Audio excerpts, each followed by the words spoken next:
All right, and we are back for another Instagram Live Q&A on everything law school admissions. You would think it's deja vu, glitch in the matrix. Well, for those of you who don't know, we had a technical issue on Monday that prevented us from saving and sharing the Instagram Live Q&A that we did on law school admissions. So we're back again one more time to do it for everyone. So you guys have access to this information. We know a lot of you guys have tons of questions on law school admissions. So we're happy to help as any way we can. And so let's dive right in. All right. So first, some logistical stuff to get out of the way. Now, obviously, we know September LSAT scores came out on Monday. And obviously, we hope everyone was able to achieve their target score. If you want to have a discussion about what you should or shouldn't do after receiving your score, we're not going to go over that today because we have a previous Instagram Q&A after the July 2019 LSAT scores were released. That's available for replay on our YouTube channel, LSATMax, just like all of these Instagram Q&As. So definitely check out that content if you're not sure how to proceed with your LSAT score. Also, obviously, if you're not happy and you need some advice, some guidance, please don't hesitate to reach out to us. Shoot us a text here, 310-818-7743. Happy to schedule a free consult, talk about your LSAT score. And again, if you didn't achieve your score, please do not be discouraged. Again, just want to reemphasize, my first time taking my LSAT for real, the nerves got the best of me. I made a mistake on logic games. Thankfully, I caught it, so I knew to cancel. But obviously, and back then they used to average LSAT score, so you didn't want to have a lower score. Thankfully, in today's world, they only care about the higher score. So if you took it, you got a lower score than you were hoping. Don't be discouraged. The next time I showed up, I got the 174. So just keep working hard. And we know that the logic game section on the September 2019 LSAT obviously sent some students for a loop. Hopefully, if you're an LSATMax student, the Lost Boys section of our course helped you out. And just to emphasize how we can help, I just wanted to highlight some of our amazing students reaching out to us with their LSAT scores from September. Here we have Emma with a 160 with a 12-point increase. Here we have Edward also coming through with the 12-point or with a 160 with a 16-point increase. And then we have Cameron coming through with the 167 19-point increase, right? Then we have mine here with the 168 14-point increase. And then we get to some really, really impressive ones here. One of our favorite students, Sarah, with a 21-point increase from her untimed diagnostic exam, getting the 169, obviously super exciting. And then here we have Hunter coming through with a score that looks really familiar to me, the 174, a 17-point increase. And then, you know, our best score reported to date right now for the September 2019 LSAT with Matthew coming with the 177. Hopefully we're going to have some new LSAT instructors soon. Remember, if you ever break 99th percentile and you want to be an LSAT instructor, private tutor, please don't hesitate to reach out to us. We are always looking for quality instructors to help, us disrupt what we feel is a broken space. So now, again, remember, guys, in terms of your own LSAT scores, if you guys need help, reach out to us. We do have private tutoring available. We do have the digital LSATs available. We obviously have the on-demand LSAT courses. So don't hesitate. And we know that as of a week from Monday, we have our October 2019 LSAT taking place. So any of you preparing for that exam, looking for last minute help, again, please don't hesitate to reach out. We have our 99th percentile tutors standing by. You can schedule last minute sessions, no problem. We do have some discounts taking place right now on the private tutoring for last minute October takers. So again, just text LSAT to that number and we're happy to help. Now, beyond that, actually, another thing. So if you're worried about how to spend this last week, right, the one thing we definitely don't want to do is burn ourselves out before the big day. So remember, we did a Q&A on that topic for the September LSAT. So go and check that out in terms of, what to do down the stretch to make sure that you're not burning yourself out and putting yourself in a position to do as well as possible on exam day. A few more logistical things to talk about. Now, there's going to be some changes to the digital LSAT taking place this October, obviously from feedback from students. So I'll just read the announcement from LSAC. LSAC is now allowing complete freedom on the tablet angle. So before, we had to do the kickstand or flat, but now you can put the tablet in any position that you want, which is great. And obviously this will help minimize glare, right, from the lights of the test center, which seems to be the reason for that. And additionally, it looks like they are improving the quality of the scratch paper. It's going to be a stronger paper, and it's not going to have as pronounced of a watermark, which apparently was giving students some problems. So that's some exciting stuff. LSAC working hard to keep improving the experience for you guys. And again, remember, guys, please do not let the digital LSAT experience be a surprise to you. If you haven't taken a practice digital LSAT, please either go on LSAC's website or download our app, right?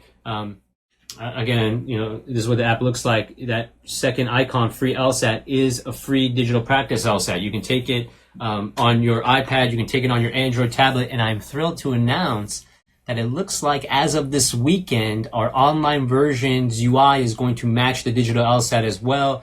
So for those of you who don't have access to tablets, you can still take advantage of that. And then just remember, again, LSAC does have 3 free digital LSATs that you can take, 71, 73, and 74. Then obviously, the next LSAT after that, the November LSAT, same ideas, guys. If you need help, please don't hesitate to reach out. And remember, to make any changes to your November date, if you want to cancel it or change your date, the deadline is this Monday, October 21st at 11:59 p.m. Eastern Time. So don't forget about that. And then lastly, with the January LSAT, which is the next LSAT that you can register for now with the November registration deadline passing this past Tuesday. So January is the next LSAT that you can register for. The deadline is December 3rd, but if you haven't registered, please go register right now. Test centers are filling up. Students are being placed on the wait list. You don't want to deal with that. So just jump off this, go register, and again, come back, because this time we will have a replay. I hope. We will. We have some systems in place to ensure that we don't have that same issue occur. And again, so the replay will be live for 24 hours on Instagram. And then, obviously, we will put it on our YouTube channel so you guys can access it from there. And with that intro out of the way, let's dive into today's topic, law school admission, right? The reason for all this madness, why we're putting ourselves through the hell of studying for the LSAT. It's all about that dream, right? The diploma behind me here. And so what I want to talk about is, things to be aware of, things from my personal experience that I can highlight for you that you can consider as you go through the application process of this. Obviously, we know the importance of the LSAT, but, something to definitely be aware of that I think a lot of students, sometimes forget is, this is what the 25-75 LSAT range looks like for Harvard Law School, right? And for those of you who don't know what this means, it means that 25% of the students that are accepted have below a 170, right? 50% have within that range, and 25% obviously have above a 175. But so the idea that I want us to focus in on is, in this world, we have 25% of Harvard's admitted class having scores below 170. So how are they able to overcome that? And the answer is going to be with a really strong application, right? And so we're going to talk about that. And what we'll do is we'll start off with my personal story, as we always do, so you guys can relate to what I went through, because I also feel it's going to highlight what I think outside of the LSAT is, without question, the most important part of the law school admissions application, and that's the personal statement. So let's dive into my story. And again, if you guys have any questions, we have a ton of questions queued up here. Thank you guys so much for sending them in advance. It really helps us, obviously, create outlines for these Q&As. But obviously, if you have any questions, feel free to drop them in to the chat or into the questions feature. One thing, remember, if it's a really long question, don't use the question feature because it cuts it off and I can't show it on the screen. Just drop it in the chat and we'll get it that way. All right, so my story, I scored the 174 on the December 2004 LSAT, which, as many of you are probably experiencing right now who are still waiting to take your LSAT, right? I was concerned, everyone knows about the rolling admissions process. And by the time I, got my December LSAT score, it was mid-December, but I applied. And I applied to the top 7 law schools, which at that time were Yale, Stanford, Harvard, NYU, Columbia, Chicago, and Penn. And the results of that application was I was denied by Yale and Stanford, waitlisted at Harvard and Columbia, accepted NYU, accepted Penn, accepted Chicago. And, for me, my dream was always Harvard Law School. I didn't actually really want to go to law school. I really wanted to go to Harvard Law School. And, so what I decided to do was withdraw. I didn't accept any of the offers that I had. I didn't try to defer them. And I just decided, I'm going to apply next cycle, first day. And maybe because I was late, right? I didn't have my application in as early as I would have liked. If I'm able to do that next cycle, hopefully that makes a difference. Now, and I think this is really what I want to highlight. So what had happened to me was obviously I had gone through a very difficult, grueling LSAT prep journey, which I'm sure the majority of you can attest to, right? And when I was able to finally get over that and get the 174, obviously I was ecstatic, right? I had a 99th percentile LSAT. I had a 99th percentile GPA. What else do I need? I'm a shoo-in. And I think that was my mistake. The importance of the personal statement cannot be understated, right? It's really your one opportunity to present to the admissions committee, the person behind the numbers, right?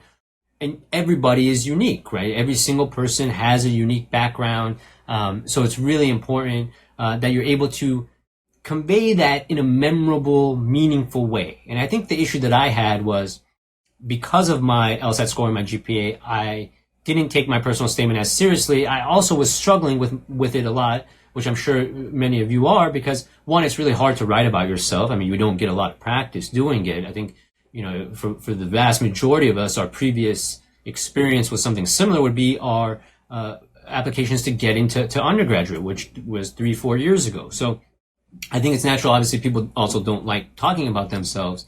But for me, I also didn't want to be an attorney, right? So how should I frame my application knowing that I didn't want to actually be a practicing attorney? And I found that to be a little bit difficult for me.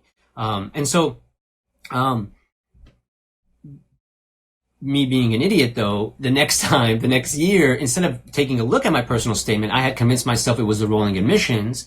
And I thought, if I apply on September 1st, this year is going to be different. So what happened the second year I applied with the same exact application, literally didn't make any changes to it, except for maybe updating my resume to add LSAT prep instructor to it. I applied to the same 7 schools, and the results this time around was rejected Yale, rejected Stanford, waitlist Harvard,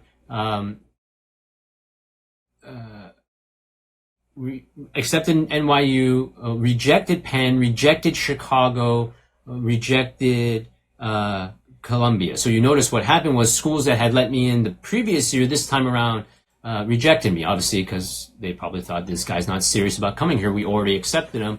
What is he doing? NYU did, and I think the only reason that NYU did that is my older sister was actually a law student at NYU at that time, so I think they gave me a little bit more leeway. But I was in the same position, right? Waitlisted Harvard, and obviously, Harvard lets you know by April 1st. Now they've also added the May 1st, which we'll talk about in a second. But I heard by April 1st waitlist, and then you sit there in limbo, hoping that you'll get off the wait list, and both times that didn't happen for me. And so the second year I had put a deposit for NYU. I was about to attend, and then I thought to myself, what, this is not what I want to do with my life. And I withdrew. And I said, what, I'm going to try one more time. I'm going to try one more time for my dream. And for those of you who are so adamant about going to law school so quickly, right, and not, spending time to do your LSAT prep properly, I always say that, what's the rush in growing up? I took 3 years off, not by choice, right? But I tell you, looking back on it, I think it was an amazing decision that obviously was forced onto me by not taking my personal statement seriously. So now we're into the third year, and I was about to do the exact same thing. I literally was about to apply with the same application, and my friend's uncle, who had attended Harvard undergrad and had attended Harvard Business School, he was actually on the admissions committee for Harvard undergrad and would do a lot of the undergraduate interviews. And when I found this out, I asked my friend, do you think your uncle would mind taking a look at my law school personal statement? And he was happy to do so. And so I sent it to him, and basically he responded with, "This is crap. If you apply with it, you're not going to be accepted," which, lo and behold, we had seen that happen the first 2 years I had tried it. And so, at that point I was really taken aback because one, it was delusional and I didn't think my personal statement was terrible. Now looking back on it, I can see, so for those of you asking to see my personal statement, again, as I mentioned, we're happy to share it. I know we've received some requests and we will be happy to share that with you guys. What I wish I had my original one, so you can see the difference, but unfortunately I can't find it. But basically he told me that I couldn't apply with it, and this was in, around September, and that was really, the beginning of applications. And now I was faced with, rewriting my personal statement from scratch and then applying. By the time I, was able to rewrite it and get it to a place that we were happy with, it was December. I applied in middle of December. But I was accepted to Harvard Law School within 2 weeks of submitting that application. And, so I think that highlights a couple of things, right? Obviously, it had nothing to do with the rolling admissions, right? That I had convinced myself that that's what mattered. And really, it was about my personal statement, not presenting myself in a light that was favorable. And, I think the way that you want to think about it, right, is, the admissions committee is reading, countless personal statements, right? They're inundated with applications. Everybody knows that. And, now application numbers are increasing, so it's going to be even more pronounced. But, they're reading all these personal statements, and they're drab, they're not interesting, right? They're like a gray sweatshirt. And then your personal statement shows up, and it's like this colorful, polka dotted sweatshirt, right? With a reflected logo that just is so memorable that it causes that person to pause, right? And that's what you want to do with your personal statement, right? And I think that's what I was able to do in year 3 that convinced Toby Stock, who was the dean of Harvard Law School admissions at that time, to finally give me a chance. Even wrote on my acceptance letter, "Third time is a charm."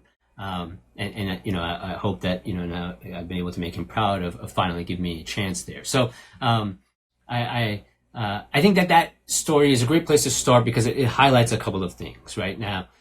Obviously the LSAT score is really important, right? It's a question that we keep getting a lot of, right? What are my chances of getting accepted if I don't have the LSAT score, that I need? Now, obviously this is not correct to say you have a 25% chance, right? Because it's 25% of their class that has a lower score. We don't know the percentage of people applying with lower scores and the percentage of those that are accepted. But obviously this shows us that students with lower LSAT scores, lower GPAs are able to be accepted. And obviously, how are they able to do that? It has to be the other parts of their application, assuming, of course, we don't have one of these law school admissions schemes going on like we saw with the undergraduate stuff where we're bribing people, right? Hopefully that kind of stuff is not happening. Obviously, you're definitely going to see the legacy admissions, right? But those generally tend to be quite small. And so obviously there's a group of students who aren't able to get their LSAT scores into the range they need and still able to get accepted. So, that's really what we want to focus on today. So we're going to start with a personal statement. And then obviously we'll talk about the other parts of the application process as well. And again, yes. So again, so this is a question that we're getting a lot of, guys. All you want to do is reach out to us. The best way to do that is just shoot us a text, admissions, to 310-818-7743.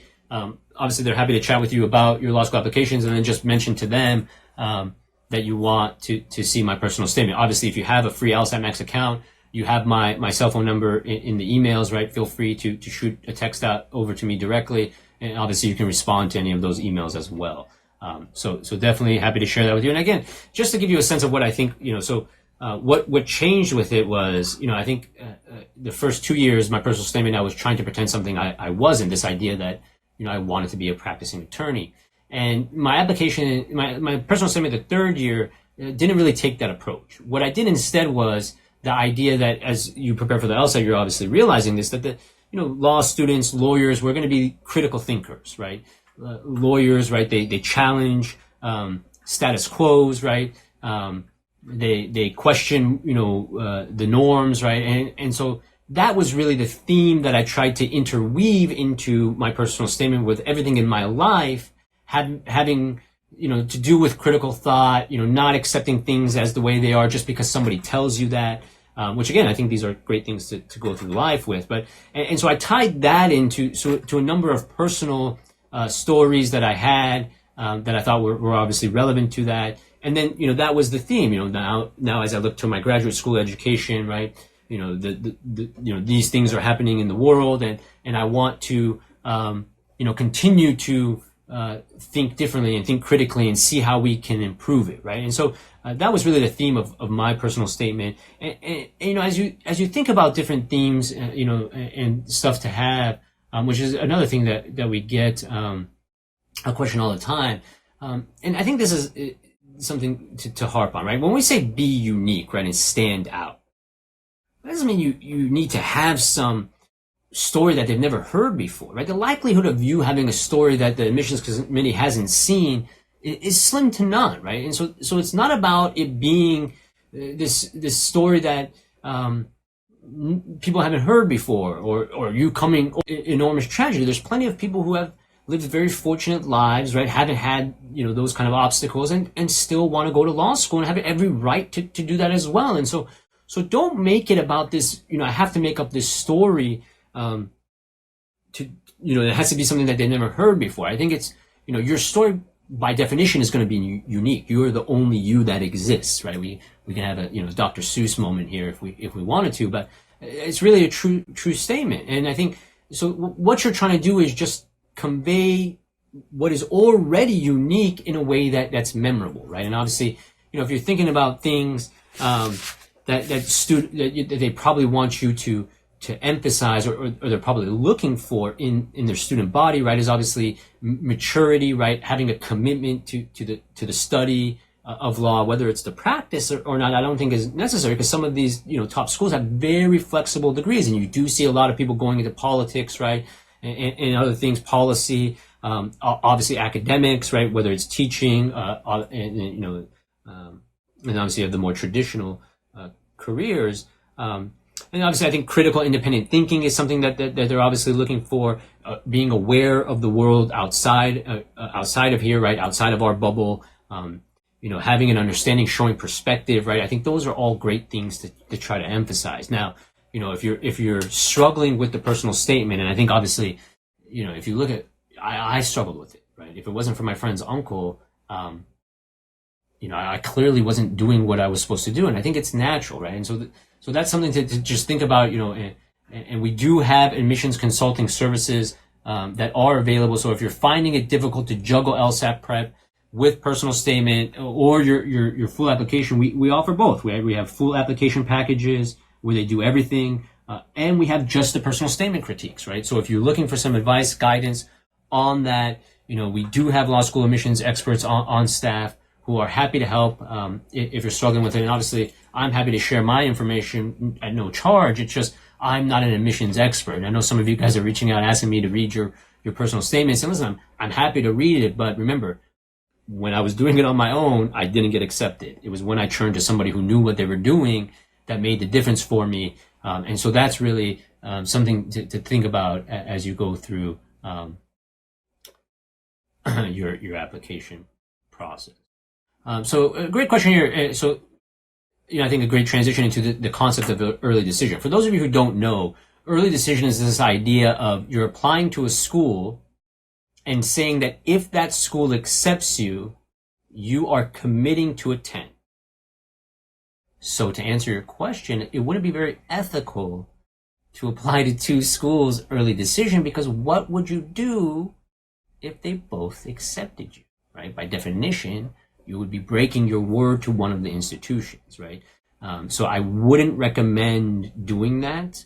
Again, remember, moral character and these things are things that you're going to have to pass as a graduated law student trying to become an attorney, right? It's not just the bar exam, there's moral character. And so another thing, guys, that comes up all the time is, the application has a question about, have you ever been arrested for a crime? And a lot of students wonder if they should be honest about that. And listen, you might be able to get by lying about it on your personal statement, right? The law school admission committee might not do a background check and see it. But what's going to end up happening is the state bar is going to see your law school application. They're going to see that you lied. They are going to run the background check. And what wouldn't have been an issue, right? Because there's nothing wrong with having run-ins with the law, right?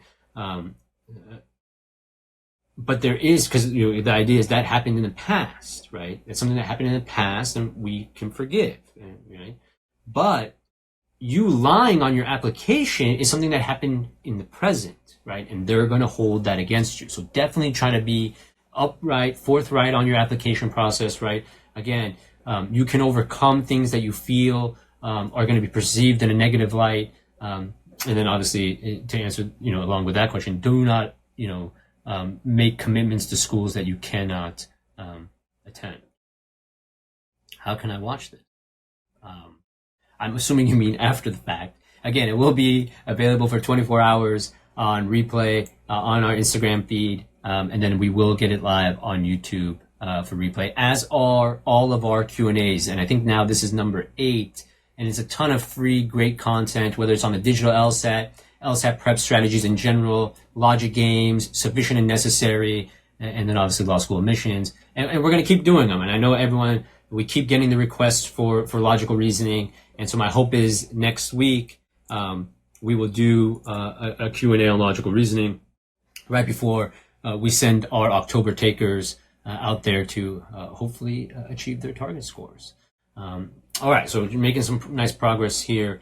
And so this is another, as we start to transition a little bit away from personal statement discussion, having a high GPA, lower LSAT score, what are your chances? So the problem with the GPAs is they don't really weight it heavily. And the reason for that is you can't compare GPAs, right? You can't compare students from different undergraduate institutions with different majors, right? Like, for example, I was a business economics major at UCLA. How could you compare me to my classmate who went to Georgia Tech, was a double EE computer science major, right? By definition, his GPAs should be lower. I mean, if it was the same or higher, I mean, that's like a Doogie Howser kind of candidate, right? And so, it's really challenging for schools to compare those numbers. And so that's the idea of why they weight the LSAT so heavily. It's a standard exam that everybody has to take. And, we can talk about the value of standardized testing. I agree that there are a lot of issues with it, but of the standardized tests, I would say that the LSAT has a remarkable ability to test things that are going to be invaluable to you as a law student and future attorney. The idea of critical thought, right? Be able to encounter flawed logic, think critically about it, and attack that. And so really, to answer your question here, Ava, I think the answer to this is you have to stand out in the other parts of your application. And as we said, the personal statement is the most important part of that because it's the part of it that you have the most control over, right? The letters of rec, somebody else is going to be writing those, and they're not going to advocate for you in the way you're going to advocate for yourself, right? So, again, letters of rec are really important. We're definitely going to talk about that. We got some great questions about letters of rec but, again, I think my focus would be on the application. And I think, you can, overcome weaknesses. And again, like, as you think about personal statement topics, something else to remember, it's always better to start thinking about your negatives, right? You don't want to start writing from, why you're so great, right? I think it's easier to say, okay, these are the things that I think are my negatives, right? For example, a lower LSAT score, right? And how can I overcome that, right, in my personal statement? What should I show, right?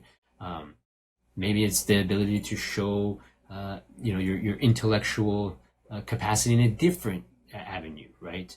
And so that I think is the way I think about it. But again, as we've emphasized a number of times here, this clearly demonstrates that people are overcoming lower LSAT scores. 25% of Harvard's class had below 25th, below 170, right? And so obviously that means that they were able to overcome it somehow.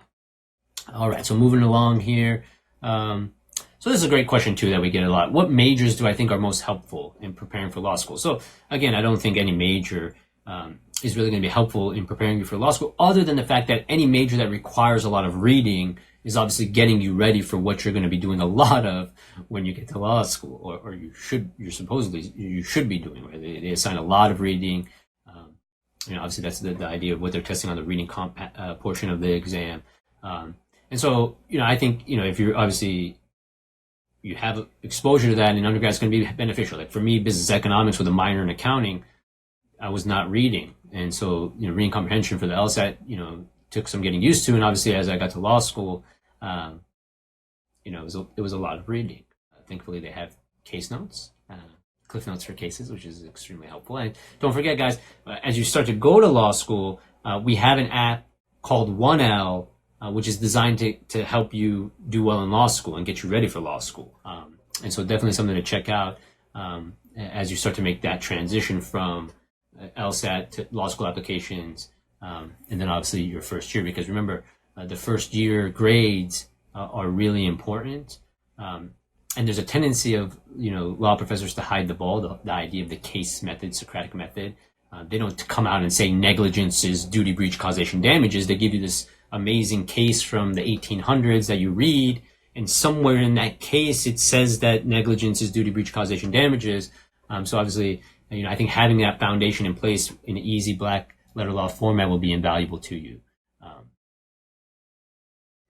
All right, so another great question, because so obviously, the one thing to be aware of is, and the beauty of the personal statement for law schools is they're pretty much all the same, right? They're open-ended prompts where they give you a limit to how long it can be. So what we can do here is let's take a look at that Harvard Law School's personal statement prompt.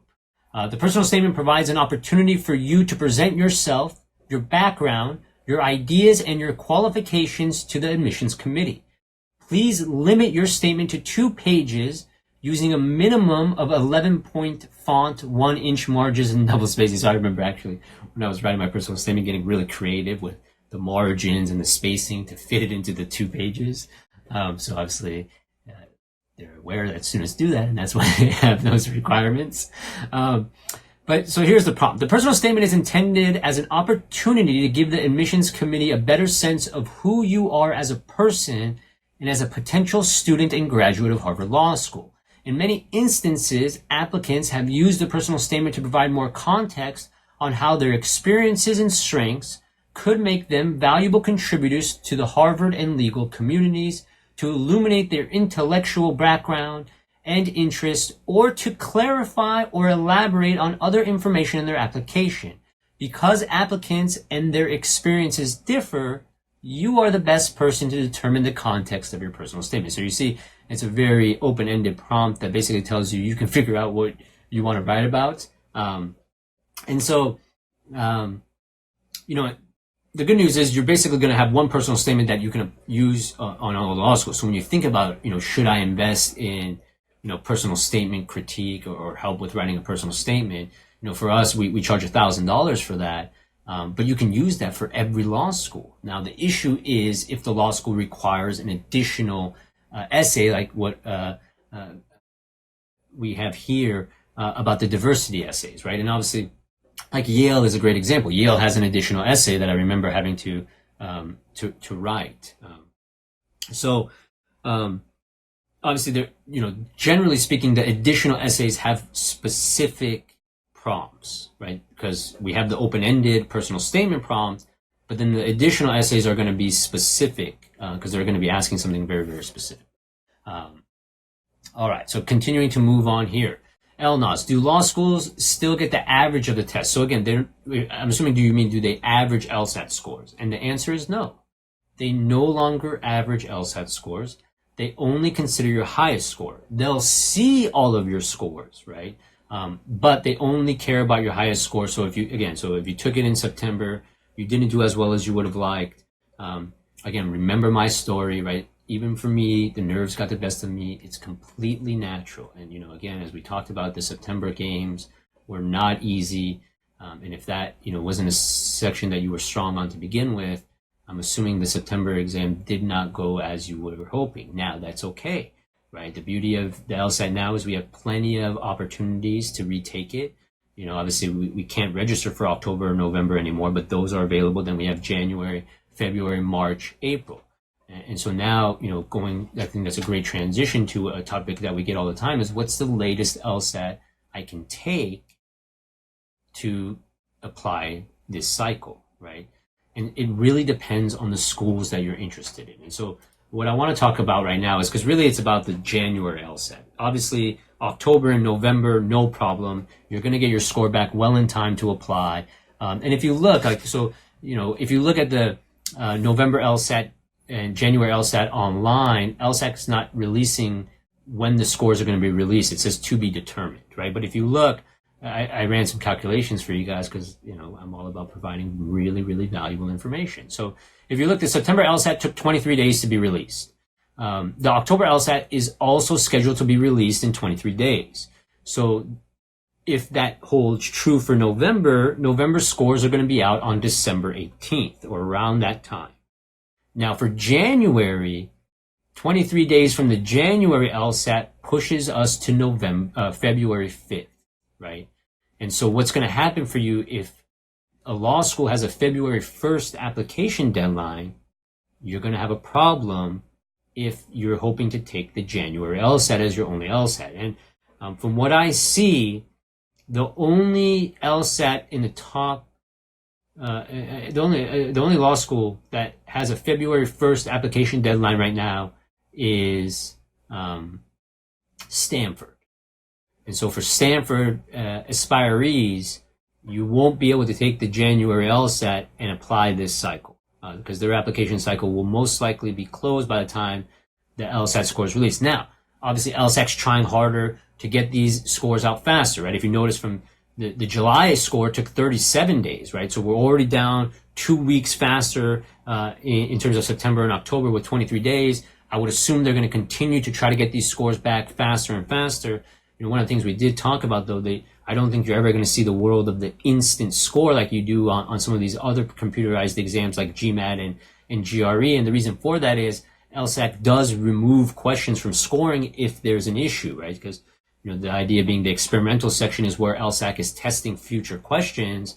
But even with that testing in place, sometimes when a question is administered for real on an actual LSAT, the data, it doesn't make them comfortable and they remove it. And so I think they still need to have a window to be able to see if that's present, which will prevent them from having the instant scores. But obviously without having to grade Scantrons, they are making that faster. Now, some other things to be aware of as well. So Harvard used to have a February 1st application deadline like last year, but now they have two deadlines, February 3rd and February 28th.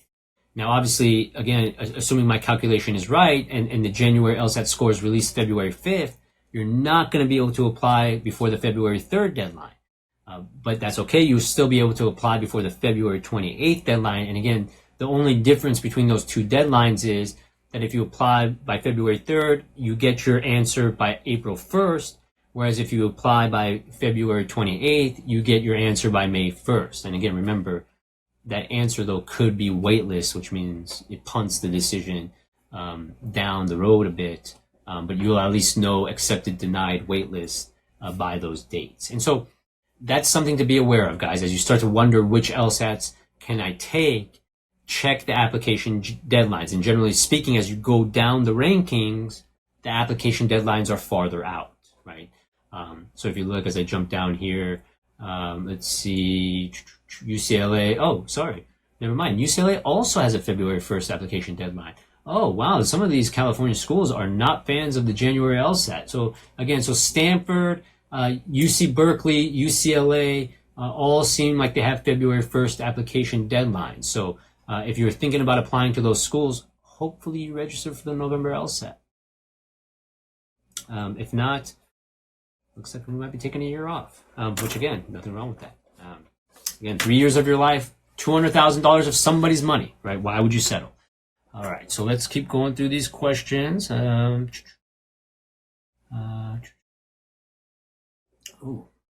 great question.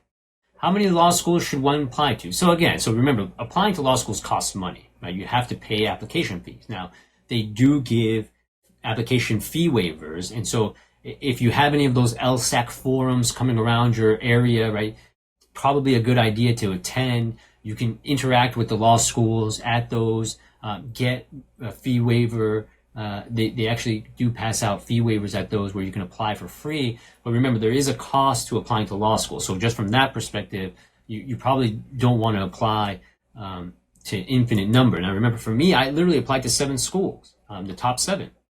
Now, I think, you definitely see some students apply to 1 school only. Other students will apply to 20 schools, right? And I think, obviously the way you probably want to think about it is having, some of your reach schools, having the ones that you feel like you have a really good chance. So you have a nice range there. Because I think if you're serious about going to law school, you don't want to be in a position where you set your sights too high and then you weren't able to get accepted anywhere. And so definitely something to think about. And again, something we can help with, right? If you're not sure what schools to apply to, what makes sense, these are things that admission consultants can really help with, based on your personal situation. That's the thing. Every student is different, right?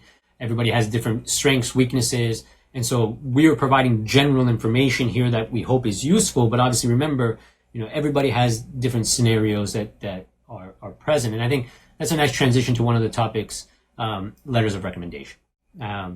Because, so again, as we think about the components of your law school application, obviously LSAT score, number 1 factor, they say 75, 80%, right? And then we have the other factors, which are GPA, personal statement, letters of recommendation, and your resume. And so,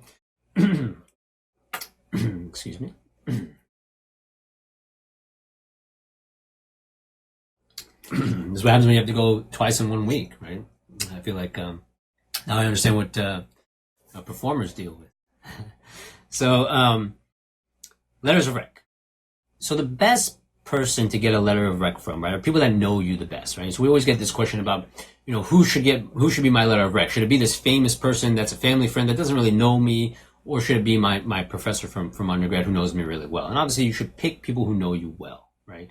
I laugh sometimes, our students reach out and say, Mehran, can you write me a letter of recommendation to Harvard Law School? And I'm like, sure, but you're probably not going to get accepted because how would I be writing a letter of rec for somebody that I barely know, right? Now, don't get me wrong, some of my students I know really well, but I still don't know if an LSAT prep instructor would be the type of person you would want to write a letter of rec. Now, obviously, we've had interns, right, that have worked with us, and those letters of rec I think do really well because you have a relationship with someone, you know them really well, you can speak about it and it comes across. And that's the one thing to keep in mind, where if you're picking people just based on their accolades, great, they have great accolades, but they're not going to be able to tell the story of you the way that's going to resonate with an admissions committee, right? So in my opinion, the best letters are academic letters from professors.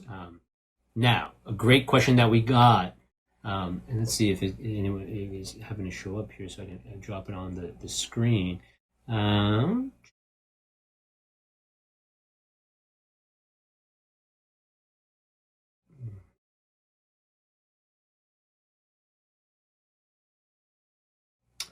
So it's not there. But so the idea is, if you've been out of school for a while, you've been working for 5, 6, 7 years, would it make sense to still have letters of recommendation from professors as opposed to work supervisors? And I think obviously in that kind of scenario, I could completely understand having your letters of rec come from a work supervisor, maybe one of each, right? But again, the idea being, people that know you best are the ones that are going to write the best letters of recommendation, right? And so for those of you who are still earlier on in the process, you're not applying to law school, you might be applying next fall or in a couple years, right? And you're still in undergrad, now you understand the benefit of office hours, right? Go start to build those relationships, right?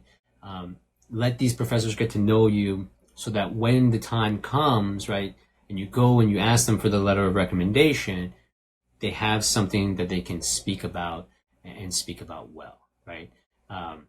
and obviously for those of you who are applying now and didn't do that, obviously there's nothing we can do about it now, but you still want to use this guiding principle of the best letters of recommendation come from the people that know you best, right?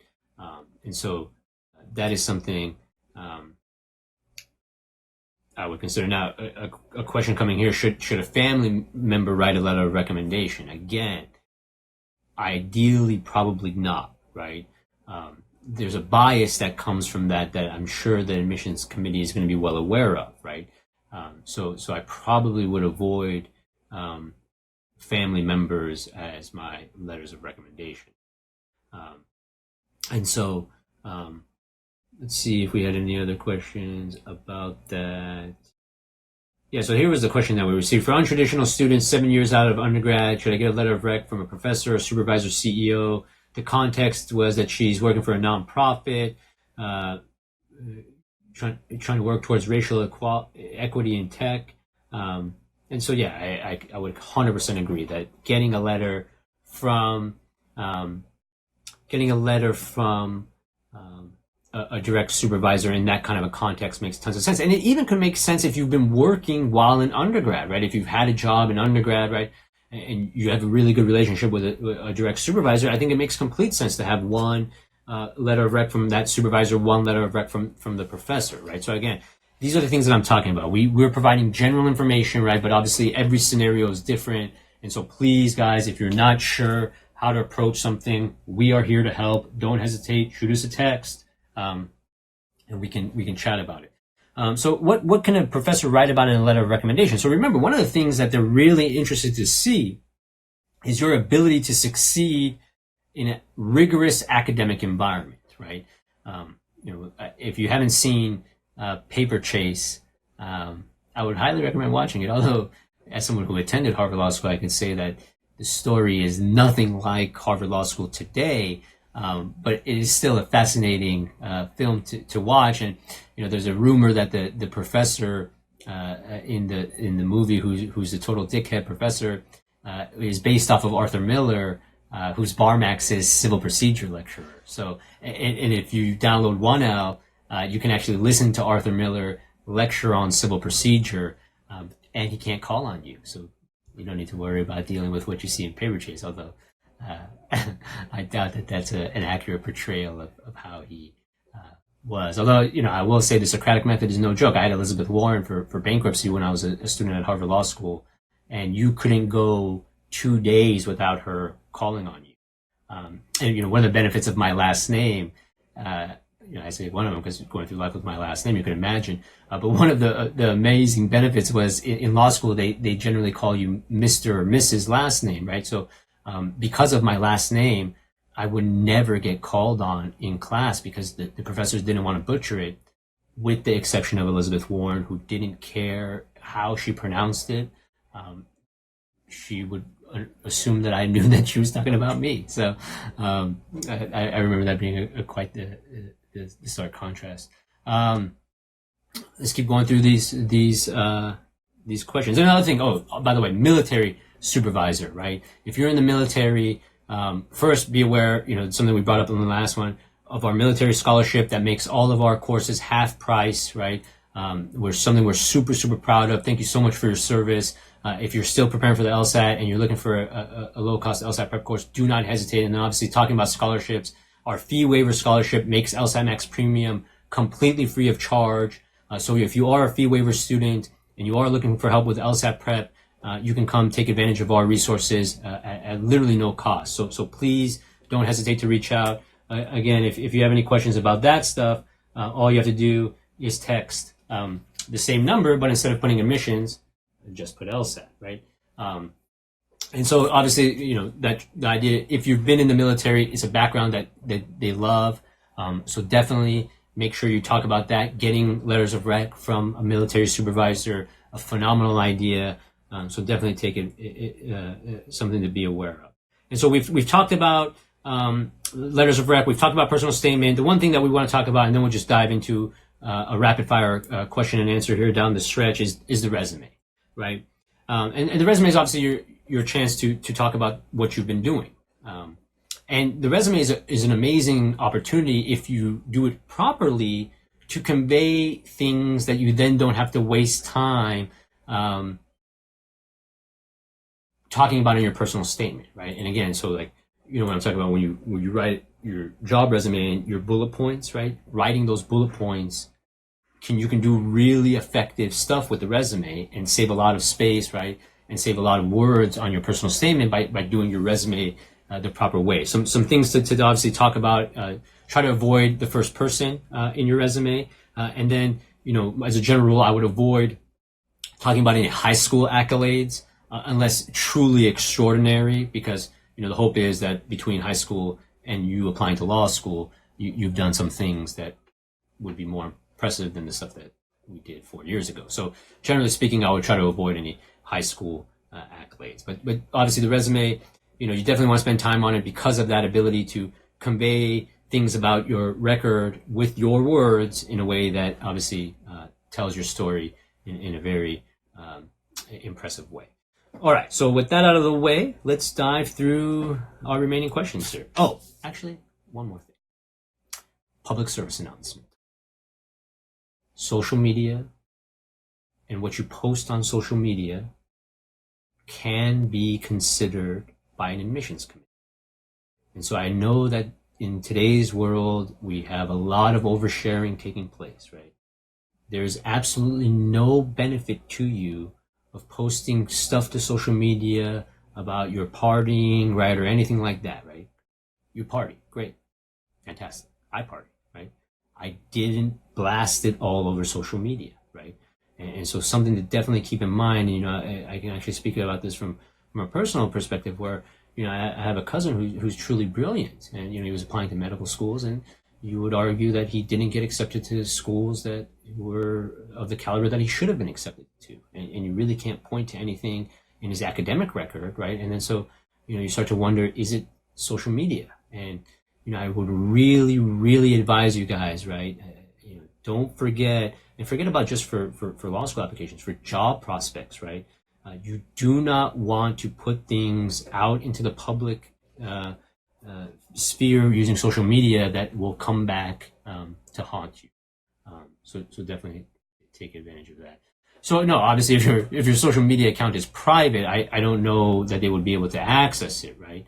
Which again, if you cannot prevent sharing things that won't look good, you should be private. And actually you should probably be private anyway, unless, you know, you're doing something that requires you to be public, right?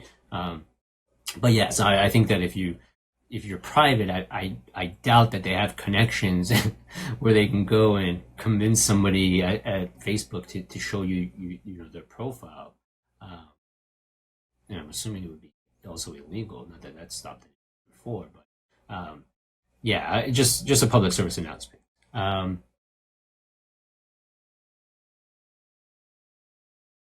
Well, again, yeah. So, guys, with Elizabeth Warren. So, again, I think this is the beauty of some of these institutions, right? When people talk to me about, like, you know, Harvard Law School, was it worth it? You know, guys, you know, some of these institutions, it's just remarkable the resources that they have and the caliber of professors that they have. Like, think about it. When I got to Harvard Law School, the dean was Elena Kagan, so she gave us our welcome speech. She was nominated to the Supreme Court while I was a student, right? Obviously now with Elizabeth Warren, who, you know, I had a really close relationship with Elizabeth Warren. Bankruptcy was my favorite class. I took bankruptcy while the world was collapsing. Like, we literally watched Lehman go under. And so, you know, I think, you know, and another thing that I'll always remember is, I remember, you know, law schools have these mock trial competitions where, you know, you argue cases, right? And they have judges that come and they judge you, and it's a competition. And I remember my first year, it was the mock trial final, and we had our judges that they would bring to do it. And there was 3 judges, and the main judge was Justice Antonin Scalia. And so you got to think about that. This man is a Supreme Court justice sitting there playing judge for our mock trial competition, right? And so, you know, that's what, again, when I come back to, you know, I always talk about, you know, I get LSAT's a miserable experience. It's a lot of work. It's really a challenging exam. it was without question the most difficult academic exam I've ever encountered. But it's worth it, right? And so, keep working hard, guys. I promise you, if you keep putting in the work, and again, if you're not doing well, try to address what you're doing, because doing the same thing and expecting different results are the difference, is the definition of insanity. Okay, let's keep going. Again, guys, so with social media, listen, it was just a public service announcement, right? Yeah, you can make up a name on social media, have an alias, and they might have a harder time finding it, right? But I think these are just things to consider. Can a coworker write a letter of recommendation? Again, I think a colleague, in the right context, can be can be a great letter of recommendation, right? So again, I think it's all relative, right? And again, definitely things that, we're happy to chat about on a more personal level. Just feel free to reach out to us. LSAT is tons of fun, especially when compared to writing my personal statement. That I would agree with. I would definitely agree that studying for the LSAT is better than having to write about yourself. But again, I think everybody feels that, right? So, that's the one thing. Don't put it off, right? Right now, if you're preparing for October, you're preparing for November, you're preparing for January, remember, there's an upper limit to the amount of time you can spend on LSAT prep any day before your brain turns to mush, right? So you're going to need to take breaks. Spend that break time on your personal statement, right? I think, putting the time in, having, people read it, getting feedback, right? I think is a really good use of time, particularly while you're juggling LSAT prep and trying to find other things to spend your time on. All right, so let's go through as many questions here as possible. If I'm rejected this round of application and apply next year, will they check my previous applications? Any disadvantage? So again, you look at my personal story, right? I applied to the same schools 3 years in a row. Now, my disadvantage resulted from schools that accepted me before that I didn't attend. They rejected me, right? Which you can obviously understand why they would do that. I was surprised that it happened, but it does make sense. I'm obviously not serious about attending their school if I didn't reach out and ask them to defer me, right? I literally got accepted and didn't say a word. And so the next time around, they said, this kid can go kick rocks, which, I get that. But if you look at the Harvard scenario, right, applying 2 times and getting waitlisted, applying the 3rd time, I was able to get accepted. So, I don't think it'd be a disadvantage. And in fact, I think it does demonstrate a serious interest by you in the school. And the thing about Harvard, it didn't have early decision, right? So I couldn't apply early decision saying, hey, listen, if you accept me, I'm coming. Other schools have early decision, like Columbia has early decision. And obviously, if you're really, really interested in a specific school and it has early decision, I would highly recommend taking advantage of it because it says something when you're willing to reach out. Now, the one downside of that, right, is if you're applying early decision and you have a really, really competitive application, it's not going to be the same merit-based scholarship stuff, right? Because, for example, if I apply to Columbia Law School, early decision, and I get accepted, I have to attend, right? Whereas if I apply to Columbia Law School, I get accepted. I also got accepted to Harvard. I got accepted to Stanford. I got accepted to NYU. These other schools are giving me nice financial aid packages. Columbia might need to step up and give me something similar for me to take them seriously, right? And something to note, Harvard doesn't have any merit-based aid. It's all need-based, so you wouldn't see any offers like that from Harvard. But other schools will start to compete for your attention if they know you have a score higher that can give you other opportunities. And again, that's what we always talk about, guys. It's not just about getting accepted into law school, right? That's not what the LSAT's about. And same thing with the rest of your application, right? If you can make a case for yourself, whether it's with a really high LSAT score or with an amazing application, right, that resonates with the admission committee, that clearly shows what a valuable asset you're going to be to this community, right? They are going to come and compete for your attention, right? So definitely keep that in mind as you progress here. We are down the stretch, less than a minute to go. So again, just wanted to highlight a couple things. If you have any questions about admissions, please don't hesitate to reach out by texting us, right? Here, admissions, other things that definitely take advantage of down the stretch if you're still preparing. Remember, we have the digital LSAT bundles now. So if you're just looking for practice LSATs, digital practice LSATs, they are available. As I mentioned, the online version is going to match this week. And again, for those of you who aren't aware, Road to 180 is live. If you haven't received a copy, all you have to do is create a free account for the free ebook, and that's it.